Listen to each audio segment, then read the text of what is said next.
თანამშრომლობა კულტურის სფეროში სამომავლო გეგმები. ასე ქვია შეხვედრას, რომელიც კულტურის სამინისტროში გაიმართა და რომლის მიზანი საქართველოს კულტურის სამინისტროსა და დიპლომატიური კორპუსის წარმომადგენლებს, საერთაშორისო ორგანიზაციებს, კულტურულ ინსტიტუტებსა და სხვადასხვა ფონდებს შორის არსებული გამოცდილების გაზიარება იყო.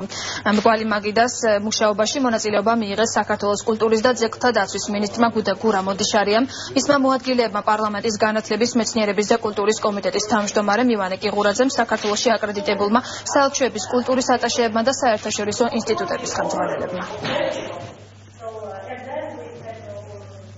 ჩვენ მუშაობთ ახალ სტრატეგიაზე, ახალ კულტურის პოლიტიკაზე. დღეს უთხოვეთ და დიდი მადლობა ვინც გვეწვია.